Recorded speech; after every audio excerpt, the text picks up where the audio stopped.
Hi friends, hi all of you. ఈరోజు మీకు go founders on పాసికి సంబంధించి నేను తెలుసుకున్నంతలో, నాకు అర్థమైనంతలో కొన్ని వివరణలు మీతో పంచుకుందామనే ఉద్దేశంతో ఈ వీడియో చేయడం జరుగుతుంది. సో దీన్ని బట్టి ఈ యొక్క విషయాలను మీరు అబ్జర్వ్ చేసి తెలుసుకొని దీనిని బట్టి మీరు డిసైడ్ చేసుకోండి చేరాలా వద్దా అనేది. ఎందుకంటే మనం చేసే ఏ వీడియో అయినా సరే జనాలు ఫస్ట్ దాన్ని నెగిటివిటీ కోసం చేస్తున్నారు అనుకుంటున్నారు. సో గుర్తుపెట్టుకోండి, నేను లాస్ట్ టైం చేసినటువంటి ఓస్మాస్ కానివ్వండి అండ్ ఆ తర్వాత జా లైఫ్ స్టైల్ కానివ్వండి, ఏదైనా సరే నేను చేసే ప్లాన్లలో వాటి మీద పెట్టడం థంబ్నెయిల్ ఏదైతే ఉందో, ఉదాహరణకి గో ఫౌండర్స్లో చేరేవాళ్ళు జాగ్రత్త, జా లైఫ్ స్టైల్లో చేరేవాళ్ళు జాగ్రత్త, ఇవన్నీ మనం ఫస్ట్ చెప్పేది జాగ్రత్తలు.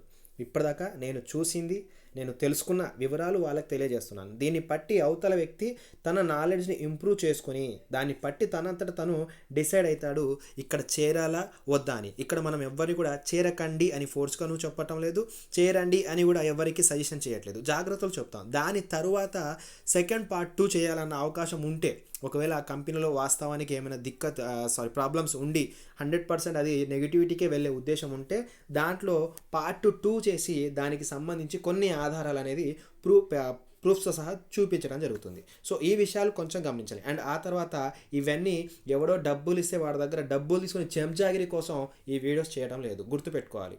ఎవ్వరికి కూడా డబ్బులు తీసుకొని చేయడం లాంటి అలవాటు నాకు లేదు. నేను ఫుల్ టైం నెట్వర్క్ చేసుకునేవాడిని, నాకు నచ్చిన ప్లాన్ ఎలాగో నేను చేసుకుంటా. చాలామంది అనుకోవచ్చు ఆ ప్లాన్లో ఆకర్షించడం కోసము మంచి మంచి కంపెనీస్ని నెగిటివిటీ చేస్తున్నారని. అటువంటి ఉద్దేశం ఏమీ లేదండి. నేను చేసే ప్లాన్ నేను చేసేది, మీరు చేసే ప్లాన్ మీరు చేసేది. మీరు ఆ ప్లాన్ పేరు చూస్తే తప్ప నేను చేసే వీడియోస్ మీ ముందుకు రావు. అది బేసిక్గా అర్థం చేసుకోవాలి. అండ్ ఎప్పుడు కూడా ఒక ప్లాన్ గురించి నేను చెప్పేటప్పుడు వేరే ప్లాన్ గురించి ఎప్పుడు డిస్కస్ చేయను. అయితే ఈరోజు మీకు చెప్పినటువంటి గో ఫౌండర్స్ విషయానికి వెళ్తే, సో ఇది ఒక చిన్నపాటి ప్లాన్ కాదు, చాలా అంటే చాలా భారీ నుంచి అతి భారీ స్థాయికి వెళ్ళినటువంటి ప్లాన్.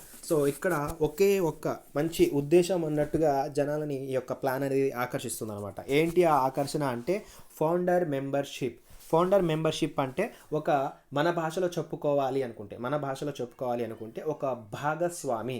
సో ఈ యొక్క ఆన్పాసివ్ గో ఫౌండర్ సంస్థ ఏదైతే ఉందో దీంట్లో ఒక భాగస్వాములు అవుతున్నారు. అయితే ఇక్కడ ఫస్ట్గా బేసిక్ ప్లాన్ గురించి తెలుసుకుందాం. బేసిక్ ప్లాన్ చాలా ఇంపార్టెంట్. ఇది మీరు చూస్తున్నారు, ఈ యొక్క కంపెనీకి సంబంధించి ఒక బేసిక్ ప్లాన్. ఏంటి బేసిక్ ప్లాన్ అంటే, ఇప్పుడు లాంచ్ అయ్యింది కాదు, ఉన్నది కూడా కాదు, లాంచ్ అవ్వబోతుంది అంటే ఇంకా కంపెనీ వర్క్ అనేది స్టార్ట్ చేయలేదు. ఎప్పుడైతే వర్క్ స్టార్ట్ చేసి ఎప్పుడైతే పని స్టార్ట్ చేస్తుందో అప్పుడు ఈ ఇన్కమ్, ఈ ప్లాన్ రన్నింగ్ అవుతుంది. ఏంటి ఈ ప్లాన్ అంటే, ప్రస్తుతానికి ఎవ్వరు అయినా సరే అక్షరాల $97 కేవలం ఒక ఫౌండర్ మెంబర్ మాత్రమే అవుతాడు. తనకు దానివల్ల ఎటువంటి ఆపర్చునిటీస్ అండ్ ఎటువంటి ప్రొడక్ట్స్, ఎటువంటి సర్వీసెస్ ఉండవు. తను ఒక ఫౌండర్ మెంబర్ మాత్రం అక్కడ రిజిస్టర్ అవుతారు. ఇప్పుడు మన వాళ్ళు చెప్పేది ఏంటి అంటే, ఈ యొక్క కంపెనీ యొక్క ఉద్దేశంలో ఫౌండర్ అవ్వడం వల్ల మనము టాప్ పొజిషన్లో ఉంటాం. ఒక లెక్క ప్రకారం మాట్లాడుకుంటే టాప్ పొజిషన్, ముందు వరుసలో ఉన్నట్టు అర్థం అనమాట. ముందు వరుసలో ఉంటాం అంటే కంపెనీ యొక్క స్టెప్ 1లో మన వాళ్ళు ఒక లిస్టులో ఉంటారే తప్ప దీనివల్ల ప్రస్తుతానికి మనం కట్టే ఈ యొక్క $97కి మనకు ఎటువంటి ప్రాఫిట్ రాదు. సో ఎప్పుడైతే కంపెనీ లాంచ్ అవుతుందో మరి ఎప్పుడవుతుందో తెలియదు. 2018 నుంచి కూడా అప్పుడు ఇప్పుడు అనుకుంటూ వస్తున్నారు. ఇప్పుడు 2019 పోయింది, 2020 కూడా పోయింది. మరి ఎప్పుడు లాంచ్ అవుతుందో ఎగ్జాక్ట్గా తెలియదు. ఇప్పటికి కూడా రేపో మాపో అంటున్నారు. సో ఎప్పుడైతే లాంచ్ అవుతుందో, లాంచ్ అయిన తర్వాత ఇక్కడ ఒక మ్యాట్రిక్స్ అనేది ఓపెన్ అవుతుంది. ఇక్కడ మీరు చూసుకుంటే 3 మ్యాట్రిక్స్ మన లెక్కలో మాట్లాడుకుంటే, సో 3 మ్యాట్రిక్స్ అనుకుంటే, మరి ఇప్పుడు మీరు ఈ యొక్క క్యాలిక్యులేషన్ చూసుకున్నట్లయితే ఒక ఆటోపూల్ వర్షన్ ఒకటి గుర్తుకొస్తుంది. ఇక్కడ ఒక ఆటోపూల్ చార్ట్ లెక్క కనిపిస్తుంది ఇది. సో ఇది గమనించినట్లే ఎగ్జాక్ట్గా అదే ప్రాసెస్లో వస్తుంది. ఆటోపూల్ ప్రాసెస్ 100% ఇది ఒక ఆటోపూల్ ప్రాసెస్ మాదిరిగానే ఉంటుంది. ఎట్లాగంటే, ఎప్పుడైతే ఈ యొక్క ప్లాన్ యాక్టివేషన్ అవుతుందో అప్పటి నుంచి ఒక 3 మ్యాట్రిక్స్ అనేది డిజైన్ అవుతుంది. సో ఈ 3 మ్యాట్రిక్స్లో ఎప్పుడైతే టీమ్ అవ్వడం స్టార్ట్ అవుతుందో మన వాళ్ళు ఒక ప్లాన్ని అప్గ్రేడ్ చేసుకోవాలి $25 తోటి. ఒక ప్లాన్ని అప్గ్రేడ్ చేసుకోవాలి. ఇక్కడ మీరు చూసుకుంటే 25, 125, 250, 500 ఇవన్నీ 4 ప్యాకేజెస్ ఉన్నాయన్నమాట. ఈ 4 ప్యాకేజెస్ కూడా కంపెనీ ఆటోమేటిక్గా ఒక 3 మ్యాట్రిక్స్ టీమ్ అనేది ఇస్తుంది. ఒక 3 మ్యాట్రిక్ టీమ్ అనేది ఆటోమేటిక్గా ఇస్తుంది. ఎవరు చేరినా సరే ఒక 3 మ్యాట్రిక్, తను వర్క్ చేసినా చేయకపోయినా, ఎవరిని చేర్పించకపోయినా ఒక 3 మ్యాట్రిక్స్ ప్లాన్ అనేది వస్తుంది. అప్పుడు ఫర్ ఎగ్జాంపుల్ ఇక్కడ మీరు చూసుకుంటే ఒక $25 ప్లాన్ని మనం చూద్దాం. కేవలము ఒక $25 ప్లాన్ ఇక్కడ మనం క్లియర్గా అబ్జర్వ్ చేద్దాం. సో ఈ $25 మీరు ప్లాన్ చూసినట్లయితే ఎప్పుడైతే తన కింద ఒక ముగ్గురు వస్తారో $25 తను అప్గ్రేడ్ చేసుకుంటే తన తర్వాత ఎవరు అప్గ్రేడ్ చేసినా తనకి ఒక ముగ్గురు ఫస్ట్ లెవెల్లో వస్తారు. అప్పుడు తనకి $2 చొప్పున తీసుకొని $6 వస్తుంది. ఇలా సెకండ్ లెవెల్లో 9 మెంబర్స్ వస్తారు. పర్ మెంబర్ నుంచి $3 చొప్పున $27 వస్తాయి. తర్వాత థర్డ్ లెవెల్లో 27 మెంబర్స్ వస్తారు. పర్ $2 చొప్పున $54 వస్తాయి. తర్వాత మిగతా లెవెల్స్ ఏవైతే ఉన్నాయో 4, 5, 6, 7, 8, 9, 10 ఇవన్నీ కూడా ఒక్కొక్క లెవెల్కి ఒక్కొక్క $1 చొప్పున ఈ మ్యాట్రిక్స్లో ఇక్కడ మీకు క్యాలిక్యులేషన్ చూడొచ్చు. సో దీన్ని బట్టి మీరు అర్థం చేసుకోవచ్చు మరి ఈ ప్లాన్ని ఏమంటారు అన్నది. అయితే ఇక్కడ వీళ్ళు చెప్పేది ఏంటంటే ఈ ప్లాన్ అనేది లైఫ్ టైం ఉండదు. ఈ ప్లాన్ అనేది నెల రెన్యువల్ టైప్ ఉంటుంది. ప్రతి నెల మనము చేసుకుంటూ వెళ్ళాలి. అంటే ప్రతి నెల మనం $25 అప్గ్రేడ్ ఇచ్చుకుంటూ మన కింద కూడా ఒక టీం అనేది వెళ్ళిపోతూ ఉంటే ఇది అప్గ్రేడ్ చేసుకోవడం వల్ల ఈ ఇన్కమ్ ఏదైతే ఉందో ఎవ్రీ మంత్ రిపీట్ అవుతూ ఉంటుంది. ఈ ఇన్కమ్ ఏదైతే ఉందో యాజ్ 25, 125, 250, 500 ప్లాన్స్ ఏవైతే ఉన్నాయో ఇవి ఆటోమేటిక్గా కంటిన్యూ అవుతూ ఉంటుంది మంత్లీ వైజ్గా. ఇవి కంటిన్యూయేషన్ ప్లాన్స్ అనమాట. సో మనకు కొంతమంది చెప్పే సజెషన్ ఏంటంటే $25 ప్లాన్ అప్గ్రేడ్ చేసుకోండి స్టార్ట్ అయిన తర్వాత. ఎప్పుడైతే మీకు 125 వస్తే అప్పుడు 125 అప్గ్రేడ్ చేయండి. 125 అప్గ్రేడ్ చేసిన తర్వాత మీ వ్యాలెట్లో ఎప్పుడైతే 250 వస్తుందో 250 అప్గ్రేడ్ చేయండి. 250 అప్గ్రేడ్ చేసిన తర్వాత 500 ఎప్పుడైతే వస్తుందో అప్పుడు 500 అప్గ్రేడ్ చేస్తే మిగతాదంతా మనకు ప్రాఫిట్ లాగా వచ్చేస్తుంది అని చెప్పేసి మనకు కొంతమంది ఇచ్చేటటువంటి సజెషన్ అన్నమాట. ఇది బేసిక్ ప్లాన్ మాత్రం ఇప్పుడు మీకు చెప్పింది. సో మరి కంపెనీ ఫ్యూచర్ ఏంటి అనే విషయానికి వస్తే ఆన్పాసివ్ గో ఫౌండర్కి సంబంధించి వీళ్ళు ఒక ప్రాజెక్ట్ని తయారు చేసుకుంటున్నారు. అంటే లైక్ ఒక ప్రాజెక్ట్ అనే విషయానికి వస్తే ఒక సిస్టమ్ బేస్ వర్క్ టైప్లో ఒక అడ్వాంటేజ్ టెక్నాలజీకి సంబంధించి ఒక అడ్వాన్స్డ్ టెక్నాలజీ అనమాట. అడ్వాన్స్డ్ టెక్నాలజీ అంటే ఫేస్బుక్ అంటే ఫేస్బుక్కి తాత, యూట్యూబ్ అంటే యూట్యూబ్కి మామ, ఓకేనండి, గూగుల్ అంటే గూగుల్కి బాబు. ఇలా వీళ్ళు చెప్పేది ఏంటంటే వీళ్ళందరికీ మించి ఒక మంచి టెక్నాలజీ, అడ్వాన్స్డ్ టెక్నాలజీ అంట. మరి అది ఏ స్థాయిలో ఉంటుందో మరి చూడాలి. ఎప్పుడైతే ఆ అడ్వాన్స్ టెక్నాలజీ సంబంధించి వర్క్ స్టార్ట్ అవుతుందో వాటిలో మనకు కొన్ని ఒక రకమైన ప్రొడక్ట్స్ లాంటివి రాబోతున్నాయి. సో ఈ ప్రొడక్ట్స్ అనేవి వీళ్ళు ఏం చెప్తున్నారంటే ఈ అన్ని ప్రొడక్ట్స్ కూడా ఆల్రెడీ మనకు అవైలబుల్ ఉన్నాయి. ఆల్రెడీ ఇవన్నీ ప్రొడక్ట్స్ కూడా మనకు అవైలబుల్ ఉన్నాయి. అయినప్పటికీ కూడా వాటికి మించి అనమాట. ఉదాహరణకి ఒక జూమ్ మీటింగ్ మీరు ఇప్పుడు మనం చేసుకుంటూ ఉంటే ఆ జూమ్ మీటింగ్లో ఒక ఫ్రీ ప్లాన్ ఉంటుంది, ఒక పెయిడ్ ప్లాన్ ఉంటుంది. ఫ్రీ ప్లాన్లో మినిమం 100 మంది చేరొచ్చు, 40 నిమిషాల మీటింగ్ ఉంటుంది. అయితే వీళ్ళు దానికి ఇంకొంచెం ఎక్కువ మంది జాయిన్ అయ్యేలా, ఎక్కువ టైం వచ్చేలా ఒక జూమ్ మీటింగ్ అనమాట. అలాగే ఒక మొబైల్ తీసుకొస్తే స్క్రీన్ క్యాప్చర్. సో ఆ స్క్రీన్ క్యాప్చర్ ఎలాగుంటుంది అంటే ఒక ఫోటో క్లిక్ చేస్తే ఆటోమేటిక్గా ఆ లొకేషన్కి తగ్గట్టుగా దానికి సంబంధించి ఆటోమేటిక్గా ఎడిట్ అంటూ చేసుకుంటూ ఒక అడ్వాన్స్ టెక్నాలజీ అనమాట.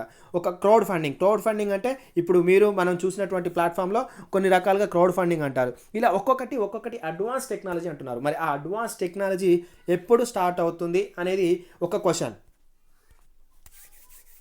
ఆ తర్వాత మన వాళ్ళు చెప్పేది ఏంటంటే ఇప్పుడు మనకి ఎవరైనా చెప్పేది ఇక్కడ ఒక్కసారి ఫౌండర్ మెంబర్ అయితే చాలు కోటీశ్వరులు అయిపోతారు, జీవితాలు మారిపోతాయి అని. అండ్ ఆ తర్వాత ఇక్కడ ఒక పాజిటివ్గా చెప్పుకుంటూ వెళ్ళాల్సిన విషయాలు ఏమైనా ఉంటే నేను చెప్పేది కాదు, మన వాళ్ళు చెప్పేది ఏంటంటే ఒక ఆఫీస్ అనేది మనకు బెంగళూరులో ఉంది. అండ్ ఇప్పుడు రీసెంట్గా మనకు హైదరాబాద్లో ఒక సొంత ఆఫీస్ అనేది ఉంది. గుర్తుపెట్టుకోండి, హైదరాబాద్లో ఒక సొంత ఆఫీస్, సొంత బిల్డింగ్ ఉంది. ఇప్పుడు దీన్ని బట్టి మన వాళ్ళు ఎక్కడ కూడా ఆగలేని పరిస్థితుల్లో ఉన్నారు. ఇప్పుడు ఇక ఫౌండర్ మెంబర్ అనేసరికి ఇప్పుడు మన వాళ్ళు ఏ కలర్లో ఉన్నారంటే ఆల్రెడీ వీళ్ళంతా ఒక ఫౌండర్ మెంబర్షిప్లో ఉన్నారు, వీళ్ళందరూ కోటీశ్వరులు అయిపోయారు అన్న ఒక ఉద్దేశంతో ఎక్కడికో వెళ్ళిపోతున్నారు అనమాట, ఒక స్థాయికి వెళ్ళిపోయినట్టు. సో దానికంటే ముందు నేను ఇప్పుడు మీకు ఇక్కడ కొన్ని పాజిటివ్స్ అండ్ నెగిటివ్స్ దానికి సంబంధించి నాకు తెలిసినంతలో నేను తెలుసుకున్నంతలో చెప్తాను. దీన్ని బట్టి మీరు డిసైడ్ అండి. ఇప్పుడు నేను చెప్పిందంతా జస్ట్ బేసిక్ డీటెయిల్స్, బేసిక్ చాలు, ఎక్కువ డెప్త్కు వెళ్ళాల్సిన అవసరం లేదు. బేసిక్ తెలుసుకుంటే జనాలకి ఇప్పటిదాకా చెప్పేది ఎవరైనా బేసిక్కే, కానీ ఎక్కువ డెప్త్ చూపెట్టడం వల్ల మన వాళ్ళు ఏమనుకుంటారంటే మొత్తం తెలిసిపోయింది అనుకుంటున్నారు. సో దానికంటే ముందు ఇప్పుడు బేసిక్ చూసుకున్నాం కాబట్టి ఇక్కడ కొన్ని విషయాలు మాట్లాడుకుందాం. ఫస్ట్ ఒకటి వచ్చేసేసి ఒక కంపెనీ ఐటీ కంపెనీగా వీళ్ళు చెప్పుకుంటూ వస్తున్నారు అడ్వాన్స్ టెక్నాలజీ తోటి. సో ఒకటి గుర్తు పెట్టుకోండి, వీళ్ళు ఇప్పుడు మన డబ్బులతోటి ఏం చేస్తున్నారు అంటే వీళ్ళు అక్కడ ఇన్వెస్ట్మెంట్కి వాడుకుంటున్నాం అంటున్నారు. సో మరి ఇక్కడ ఫౌండర్ మెంబర్ అయినప్పుడు మరి అంత ఇన్వెస్ట్మెంట్ చేసినప్పుడు మీకంటూ కూడా వేరే ప్రాఫిట్ రావాలి కదా. మీ డబ్బులతోటి కంపెనీ అక్కడ వాళ్ళు సర్వీస్ ప్రొవైడ్ చేసుకుంటూ వేరే స్థాయికి వెళ్ళడానికి వర్క్ చేసుకున్నప్పుడు మీకు ఫౌండర్ మెంబర్షిప్ ఇచ్చేదానికి అన్నా మీరు పెట్టే డబ్బులకు కూడా మీకు కొంత పర్సంటేజ్ ఇవ్వచ్చు కదా.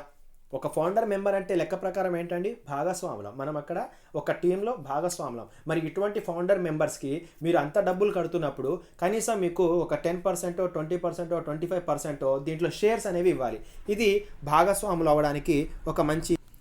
మరి ఇక్కడ అటువంటి భాగస్వాములకి మరి ఇన్కమ్ ఉందా అంటే ఏమీ లేదు. కేవలం మనం ఫౌండర్ మెంబర్షిప్ మాత్రమే తీసుకుంటున్నాం. రేపు కంపెనీ స్టార్ట్ అయితే మనం ఒక టాప్ పొజిషన్లో నుంచి వర్క్ చేసుకోవచ్చు. అండ్ ఆ తర్వాత ఈ యొక్క కంపెనీకి సంబంధించి ఒక చిన్న విషయం గుర్తుపెట్టుకోండి. ఏదైనా సరే జనరల్గా ఆలోచించండి, బేసిక్గా ఆలోచించండి. ఒక అదృష్టం లాంటి ఏదైనా సరే ఆపర్చునిటీ అంటే అది ఏదైనా సరే, ఇప్పుడు వీళ్ళు ఏం చెప్తున్నారు, అడ్వాన్స్ టెక్నాలజీ. సో ఒక విషయం గుర్తుపెట్టుకోండి, అడ్వాన్స్ టెక్నాలజీ అంటే మనుషులతోటే డబ్బులు పెట్టించి తీసుకువెళ్లాల్సినంత స్థాయిలో ఆ కంపెనీ ఉందా, మనుషులతోటి డబ్బులు పెట్టించి తీసుకువెళ్లాల్సినంత స్థాయిలో ఉందా, ఈ విషయాన్ని గమనించాలి. ఎందుకంటే ఏ కంపెనీ అయినా సరే మీకు తెలియదు కాదు, ఏదైనా మంచి ఉద్దేశంతో వస్తే పెట్టుబడులు స్వతహాగా వచ్చేస్తాయి. లక్షలలో కోట్లలో పెట్టడానికి ఉన్నారు. ఫర్ ఎగ్జాంపుల్ మీకు తెలియదు కాదు, ఎవరైనా సరే ఒక కంపెనీ టాలెంటెడ్ కంపెనీ వచ్చిందంటే అది క్లిక్ అయ్యే ఫ్యూచర్స్ అక్కడ ఉన్నాయంటే కొన్ని కోట్లలో అక్కడ ఇన్వెస్ట్మెంట్ చేస్తారు. ఎందుకంటే ఇది టెక్నాలజీ బేస్డ్, టెక్నాలజీ అంటేనే భవిష్యత్తు. సో ఇటువంటి టెక్నాలజీ వీళ్ళు తీసుకొస్తే దీంట్లో మనలాంటి ఒక జనరల్ ఫౌండర్ మెంబర్షిప్ కాకుండా బేసిక్గానే ఇన్వెస్టర్స్ వస్తారు. అక్కడ కొన్ని కోట్లలో ఇన్వెస్ట్మెంట్ చేసి ఆ కంపెనీని చాలా ఫాస్ట్గా తీసుకెళ్ళడానికి సహాయం చేసే వాళ్ళు ఉంటారు. మరి ఈ కంపెనీ ఎందుకు ఆ యొక్క యాంగిల్లోకి వెళ్ళలేదు, అది గుర్తుపెట్టుకోవాలి. ఎందుకు మరి ఈ కంపెనీ కేవలం ఈ యొక్క మల్టీ లెవెల్ మార్కెటింగ్ ఏదైతే ఉందో ఈ మార్కెట్ ఆధారంగానే ఎందుకు పీపుల్స్ని గ్రో చేసుకుంటుంది, ఇది ఒకటి వేరే క్వశ్చన్ అనమాట. అండ్ ఆ తర్వాత ఇంకో విషయానికి వెళ్తే, హైదరాబాద్లో మనకు ఒక ఆఫీస్ ఓపెన్ అయింది. ఇప్పుడు దీన్ని బట్టి మన తెలుగు వారు బాగా ఇంపాక్ట్లో ఉంటారు, మన దగ్గర ఒక ఆఫీస్ ఓపెన్ అయిందంటే మొత్తం మన చేతుల్లోనే ఉంది అని. సో ఫస్ట్ ఆఫ్ ఆల్ తెలుసుకోవాల్సిన విషయం ఏంటంటే ఆ ఆఫీస్ దేనికోసం ఓపెన్ అయింది, సొంత ఆఫీసా కిరాయి ఆఫీసా పక్కకు పెడితే ఆ ఆఫీస్ ఎందుకు ఓపెన్ అయింది, ఇక్కడ ఏమైనా టెక్నాలజీ వర్క్ నడుస్తుందా, సో అక్కడ టీం అనేది వచ్చింది. సో ఆ టీం అంతా అక్కడ ఏం చేస్తున్నారు, ఇటువంటి విషయాల మీద ఫోకస్ చేయండి. ఎందుకంటే ఒక టీం వచ్చినప్పుడు అక్కడ డెవలపింగ్ అనేది ఉండాలి. వాళ్ళు ఏం డెవలప్ చేయడానికి వచ్చారు, సాఫ్ట్వేర్ డెవలపింగ్ చేయడానికి వచ్చారా, టీమ్ డెవలపింగ్ చేయడానికి వచ్చారా, లేకపోతే ఇక్కడ మెయింటెనెన్స్ చేయడానికి వచ్చారా, ఆ విషయాలు ఫస్ట్ ఆఫ్ ఆల్ తెలుసుకోవాలి. అండ్ ఆ తర్వాత ఒక ఐటీ కంపెనీ లాంటి ఏదైనా సరే వస్తే, సో ఒక ఐటీ కంపెనీ లాంటిది ఏదైనా వస్తే మన ప్రభుత్వాలు సైతం స్వాగతిస్తారు. మీకు తెలియంది కాదు, ఏదైనా సరే ఒక మంచి స్థాయి కంపెనీస్ వస్తే ప్రభుత్వ కార్యకర్తలు, ప్రభుత్వానికి సంబంధించిన అధికారులు సైతం దాన్ని వెల్కమ్ చేస్తారు. వాటి కోసం ఇన్విటేషన్స్ ఉంటాయి, వాటికి సంబంధించి సెమినార్స్ ఉంటాయి, వాటికి సంబంధించి ప్రోగ్రామ్స్ ఉంటాయి. ఉన్నతాధికారులు అందరూ కూడా ఒక్కటయ్యి ఆ కంపెనీని స్వతహాగా వెల్కమ్ చేస్తాయి. మరి అటువంటప్పుడు ఒక సామాన్యుడిని సైతము ఇక్కడ ఫౌండర్ మెంబర్ ఇచ్చి ఒక కోటీశ్వరుణ్ణి తీసుకుపోయే స్థాయికి ఒక కంపెనీ వచ్చినప్పుడు ఆ కంపెనీ ప్రమోషన్స్ కోసము మరి ఎందుకు వీళ్ళు యూజ్ చేయట్లేదు ఉన్నతాధికారుల్ని, లేకపోతే పబ్లిసిటీ పర్పస్లో జస్ట్ ఇక్కడ మ్యాన్ టు మ్యాన్ మాత్రమే ఎందుకు వెళ్తుంది. ఇప్పుడు మనకు రీసెంట్గా తెలిసింది ఏంటంటే ఇంకొన్ని రోజుల్లో కంపెనీ అనేది ప్రమోషన్ స్టార్ట్ చేస్తుంది, అఫీషియల్గా టీవీలలో యాడ్స్ వస్తాయి, అన్ని రకాలుగా వస్తాయని చెప్పేసి. సో మరి అది ఎంతవరకు వాస్తవము, మరి ఎంతవరకు వెళ్తుంది అనే విషయాలు తెలుసుకోవాలి. ఆ తర్వాత జనరల్గా మాట్లాడుకుంటే ఇప్పుడు నేను తెలుసుకున్నంతలో నేను చెప్పే సజెషన్ని బట్టి మీరు డిసైడ్ అయ్యండి. ఇప్పుడు ఆల్రెడీ మీకు కొన్ని వివరాలు అయితే తెలియజేయడం జరిగింది. కొన్ని పాజిటివ్గా మీరు ఆలోచించుకుంటే అర్థమవుతుంది, లేదనుకుంటే నెగిటివిటీగా అది మీరు అర్థం చేసుకునే విధానంలో ఉంటుంది. అయితే ఇప్పుడు ఇక్కడ కొన్ని విషయానికి వెళ్తే చాలామంది ఇప్పుడు ఆనందించే విషయం ఏంటంటే హైదరాబాద్లో ఒక హెడ్ ఆఫీస్ ఉంది అనే ఒక ఉద్దేశంతో ఆటోమేటిక్గా ఒక పాజిటివ్నెస్కి అయితే వెళ్ళిపోతారు. బేబీ ఎవరైనా నమ్మొచ్చు, ఎందుకంటే ఒక ఆఫీస్ అనేది సొంత రాష్ట్రంలో ఉంది అనుకుంటే, తెలుగు రాష్ట్రాల దగ్గరలో ఉంది అనుకుంటే ఆటోమేటిక్గా ఆంధ్ర అయినా తెలంగాణ మన తెలుగువారు ఆటోమేటిక్గా ఒక ఇంపాక్ట్కి వెళ్తారు, ఎందుకంటే మనకంటూ ఒక సొంత ఆఫీస్ ఉందన్న ఉద్దేశంలోకి వెళ్ళిపోతారు. అయితే నేను ఇక్కడ ఆలోచించాల్సిన విషయం ఏంటంటే కంపెనీ లాంచ్ అవ్వనప్పుడు ఆ ఫౌండర్కి ఎటువంటి బెనిఫిట్స్ లేనప్పుడు ఎందుకు అక్కడ ముందే డబ్బులు కట్టాలి. సరే ఒకవేళ డబ్బులు కట్టాము, ఒకవేళ డబ్బులు కడితే అక్కడ మనకు ఎటువంటి ప్రయారిటీ లేదు. కేవలం మన వాళ్ళకి ఏం చెప్తున్నారంటే ముందు స్థాయిలో ఉంటారు, కేవలం ముందు స్థాయిలో ఉండడం కోసమే డబ్బులు కట్టాలా, కేవలము ముందు స్థాయిలో ఉండడం కోసమే డబ్బులు కట్టాలి. మరి అక్కడ ఉన్నటువంటి ప్లాన్ ఏంటి, ఆ ప్లాన్ మీరు చూసుకున్నట్లయితే 3 మ్యాట్రిక్స్లో $25 ఒక యాక్చువల్ ప్లాన్ చూసుకుంటే టోటల్ 10 లెవెల్స్ కలిపి $15 వాళ్ళు అక్కడ పంపిణీ చేస్తున్నారు, అంటే డిస్ట్రిబ్యూట్ చేస్తున్నారు. ఇంకా $10 అనేది కంపెనీ, దానికి సంబంధించి మరి కంపెనీ అప్పుడు వాళ్ళకి సంబంధించిన ప్రొడక్ట్స్ మేబీ ఏమైనా ఇవ్వచ్చు. సో నా వరకు నేను చెప్పే విషయం ఏంటంటే జాగ్రత్తలు తెలుసుకోండి. ఎందుకంటే పెట్టేది రూపాయి $2 కాదు, $97 అంటే దగ్గరగా ఒక్కొక్క వ్యక్తి $8,000 పైన పెడుతున్నారు. సో అది ఆలోచించుకోండి. ఒక మంచి మోటివేషన్, మంచి సపోర్ట్ తీసుకోండి ఈ కంపెనీలో చేరాలి అనుకుంటే. లేకపోతే తర్వాత ఇబ్బందులు ఎదుర్కోవాల్సి వస్తుంది. ఎందుకంటే పెట్టేది రూపాయి $2 కాదు, ఒక $8,000 అంటే ఒక సామాన్యుడికి ఇంట్లో అది ఒక నెలవారీ ఖర్చు అవుతుంది. అండ్ ఆ తర్వాత మరి కంపెనీ గ్యారంటీ అనేది ఎక్కడ కూడా కనిపెట్టదు. ఎందుకంటే కంపెనీ గోల్ ఏంటి, కంపెనీ గోల్ స్టార్ట్ చేయాలి అనుకుంటే దగ్గరగా ఇప్పుడు వాళ్ళ టార్గెట్ ఏంటి, ఎన్ని రోజుల నుంచి ఇప్పుడు 1 లక్ష పోయింది, 2 లక్షలు పోయింది, ఇప్పుడు 3 లక్షలు కూడా పోయింది, రేపు మాపు అనుకుంటూ ముందుకు వెళ్తూ ఉంది. ఎప్పుడు లాంచ్ అవుతుంది, అసలు ఈ లాంచ్ అవ్వడానికి మరి లేట్ ఏంటి? అండ్ ఇప్పటి వరకు ఈ కంపెనీలో బేసిక్గా ఇటువంటి అడ్వాన్స్ టెక్నాలజీకి సంబంధించిన ప్రొడక్ట్స్ ఇప్పటిదాకా ఏమొచ్చాయి? అడ్వాన్స్ టెక్నాలజీలో చాలా రకాల సర్వీస్ చూపెట్టినప్పుడు ఇటువంటి టెక్నాలజీలో ఇప్పటిదాకా ఏ టెక్నాలజీ అంతగా ప్రచారం చేశారు వీళ్ళు? ఎందుకంటే నేను చూసినంతవరకు ఇక్కడ అధికంగా ఏ ప్రోడక్ట్ కూడా ఇక్కడ చూపెట్టలేదు. జస్ట్ వీళ్ళు ఏదో నామమాత్రంగా చెప్తున్నారే తప్ప మరి ఒక ప్రోడక్ట్ ట్రయల్ కోసమైనా తీసుకురావచ్చు కదా. ఒక జూమ్ కాల్ యాప్ అన్నారు, జూమ్ కాల్ లాంటి ఒక యాప్ తీసుకొస్తే మరి ముందు ప్రొవైడ్ చేయాలి. లేదనుకుంటే వేరే ఏదైనా సర్వీసెస్ ఉంటే ఆ సర్వీస్ కనీసం కళ్ళ ముందు తీసుకొస్తే ఆటోమేటిక్గా జనాలు టార్గెట్ రీచ్ అవుతారు. అయితే వీళ్ళ టార్గెట్ ఏంటి? ఇప్పుడు 3 లక్షలు కూడా ఇంకా జాయినింగ్ అయిన తర్వాత వీళ్ళు ఇంకా ఎందుకు లాంచ్ అవ్వట్లేదు? ఒక పర్టికులర్ డేట్ అనేది ఎందుకు పర్ఫెక్ట్గా అనౌన్స్మెంట్ చేయట్లేదు? ఒక ఫౌండర్గా మీరందరూ బాధ్యతలు తీసుకున్నప్పుడు, ఒక ఫౌండర్గా మీరందరూ చేరినప్పుడు మీ దాకా ఆ ఇన్ఫర్మేషన్ ఎందుకు రావట్లేదు? ఎంత ఇన్ఫర్మేషన్ అంతా పర్ఫెక్ట్గా రావాలి. ఒకరి నుంచి ఒకరికి రావడం అనే దానికన్నా కంపెనీ అఫీషియల్గా అసలు ఏ విషయాన్ని కూడా ఎందుకు అనౌన్స్మెంట్ చేయట్లేదు? అనౌన్స్మెంట్ అంటే క్లియర్గా రావాలి కదా. ఈ రోజు లాంచ్ అవుతుందంటే ఎగ్జాక్ట్గా లాంచ్ అవ్వాలి. వారం రోజులు లేట్ అయిందా, వారం రోజులు లేట్ అవ్వాలి. నెల లేట్ అయిందా, నెల లేట్ అవ్వాలి. బట్ 1 లక్ష ఫౌండర్ నుంచి కూడా నేను అబ్జర్వ్ చేస్తున్నాను, 1 లక్ష ఫౌండర్స్ నుంచి కూడా నేను చూసినటువంటి వీడియోస్ కానివ్వండి, నేను చూసినటువంటి మీటింగ్స్ కానివ్వండి, ఎక్కడైనా వీళ్ళు ఏం చెప్తున్నారంటే ఒక 10 రోజుల్లోనే లాంచ్ అవ్వబోతుంది, ఒక నెల రోజుల్లోనే లాంచ్ అవ్వబోతుంది, ఇప్పుడు మిస్ అయిపోతే మీకు ఈ ఆపర్చునిటీ మళ్ళీ ఉండదు అని చెప్పుకుంటూ 1 లక్ష నుంచి 3.5 లక్షల దాకా వచ్చేదాకా కూడా 3 లక్షలు దాటింది ఇప్పుడు దగ్గరగా. సో ఇప్పటిదాకా కూడా వీళ్ళు ఈ స్థాయికి తీసుకువెళ్తే మరి ఇప్పటిదాకా ఈ కంపెనీ ఎందుకు లాంచ్ అవ్వలేదు? అసలు వీళ్ళ టార్గెట్ ఏంటి? మరి ఇంతగా 1 లక్ష నుంచే మన వాళ్ళు ఇంత ఆశ ఎందుకు చూపిస్తున్నారు? ఇప్పటి నుంచి మీరు మెంబర్ అవ్వకపోతే మీకు ఫౌండర్ మెంబర్షిప్ పోతుంది అని. మరి ఇలా ఫౌండర్ మెంబర్ చెప్పుకుంటూ 3 లక్షల దాకా పెంచుకుంటూ పోయింది. సో కంపెనీ గోల్ ఏంటి? 3 లక్షలు సరిపోవట్లేదా? లేకపోతే ఇంకా ఎక్కువ మంది కావాలా?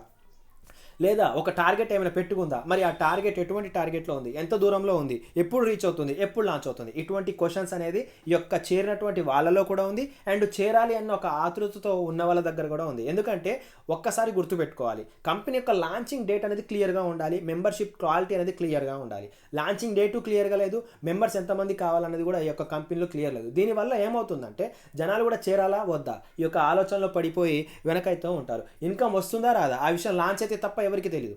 లాంచ్ అయ్యి నడిచి మొత్తం వచ్చి పర్ఫెక్ట్గా అయితే తప్ప ఎవ్వరు కూడా దానికి సంబంధించి ఏ షూరిటీ ఇవ్వరు. సో దీన్ని బట్టి ఇప్పుడు మీరు డిసైడ్ చేసుకోండి, గో ఫౌండర్లో చేరాలా వద్దా. నా వరకు నేను తెలుసుకున్నది, నాకు అర్థమైంది, నాకు మంచి అనిపించింది, నాకు చెడు అనిపించింది, మొత్తం వివరాలు మీ ముందు ఉంచడం జరిగింది. సో మళ్ళీ చెప్తున్నాను, ఇది జస్ట్ నేను పర్సనల్గా నాకు ఎందుకో చెప్పాలనిపిస్తూ ఉంటుంది. ఎందుకంటే మనకు తొందర ఎక్కువ, ప్రతి మనిషికి ఒక ఆశ, ఎప్పటికైనా ఏదైనా స్థాయికి వెళ్ళాలి, ఏదైనా ఒక మంచి మార్గంలో ముందుకు వెళ్ళాలి. సో ఈ యొక్క మంచి మార్గంలో దీన్ని క్యాష్ చేసుకోవడానికి చిన్న స్థాయి నుంచి పెద్ద స్థాయి వరకు ఏదైనా వస్తూనే ఉంటాయి. వాటిలో కాన్సెప్ట్లు వేరే ఉంటాయి, వాటిలో పదార్థాలు వేరే ఉంటాయి, దాంట్లో ఉండే ప్రొడక్ట్స్ వేరే ఉంటాయి, దాంట్లో కాన్సెప్ట్ వేరే ఉంటాయి. బట్ వాళ్ళ టార్గెట్ మాత్రం 100% జనాల దగ్గర నుంచి డబ్బులే తీసుకుంటాయి. సో వీటిని ఏ కంపెనీ నిలబడుతుంది అనే విషయాన్ని మాత్రం మనం ఎగ్జాక్ట్గా చెప్పలేం. సో గో ఫౌండర్లో 3 లక్షల మంది చేరారు అంటే సో మన భారతీయులు కూడా నాకు తెలిసి ఎక్కువ శాతం ఉండొచ్చు. మీ అందరి కోరిక మేరకు నేను కూడా మంచి ఉద్దేశంతో కోరుకుంటున్నా గో ఫౌండర్స్ లాంచ్ అవ్వాలి, మీరందరూ కూడా మంచి స్థాయికి వెళ్ళాలని మనస్ఫూర్తిగా కోరుకుంటున్నాను. సో ఈ వీడియో కనుక మీకు నచ్చినట్టయితే లైక్ చేయండి, షేర్ చేయండి, 100% అందరికీ కూడా తెలియజేసే ప్రయత్నం చేయండి. Thank you so much.